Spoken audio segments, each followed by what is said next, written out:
कोठारियों के घर में अनुपमा को इज्जत दी जा रही है, उसकी बातें मानी जा रही है और राही भी अनुपमा के साथ अपने रिश्ते सही करके आगे बढ़ना चाह रही है। क्या ये अनुपमा के खिलाफ कोई साजिश रची गई है या फिर ये इन लोगों का माइंड चेंज हो गया है? सीरियल अनुपमा का आने वाला एपिसोड काफी इंटरेस्टिंग होगा। जल्दी ही आपको देखने को मिलेगा कि अनुपमा एक नए अवतार में दिखती है।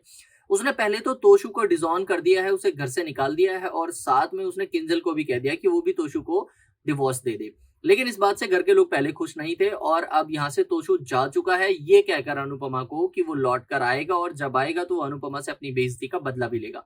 लेकिन अनुपमा पे कोई भी असर नहीं होता, वो सीधे कोठारियों के घर पे पहुंचती है जहां पर वो गौतम की करतूत सबको दिखाती है और इसके बाद पराग कोठारी गौतम की करतूतों की सजा देने के लिए अनुपमा के हाथ में एक लाठी दे देते हैं।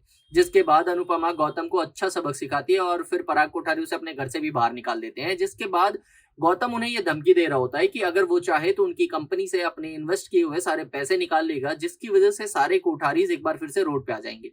और पराग कोठारी को ये धमकी पसंद नहीं आती। पराग कोठारी कह देता है कि अगर ये धमकी है तो उसे अपने पास रख ले, क्योंकि जंगल के शेर को कभी भी कोई धमकी पसंद नहीं आती। हालांकि इसके बाद भी वहां पर गौतम गांधी की कोई दाल नहीं गलती और फिर वो पराग कोठारी की मां वसुंधरा कोठारी को ये सारी बातें कहकर इमोशनल ब्लैकमेल करने लगता है। लेकिन पराग अब डिटरमाइंड है, वो इनकी बातों में नहीं आएगा।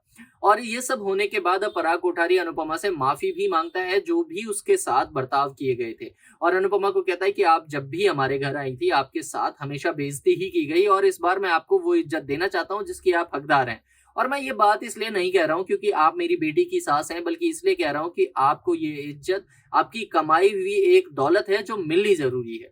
वेल दोस्तों, क्या लगता है आपको? क्या राही का ये गुड गेस्चर अनुपमा के लिए एक साजिश है या फिर कोई तरीका जिससे अनुपमा को एक बार फिर से नीचा दिखाया जा सके? कमेंट बॉक्स में लिखकर बताएं और ऐसे ही धमाकेदार ट्विस्ट को जानते रहने के लिए चैनल को भी सब्सक्राइब करें। मिलते हैं अगली वीडियो में।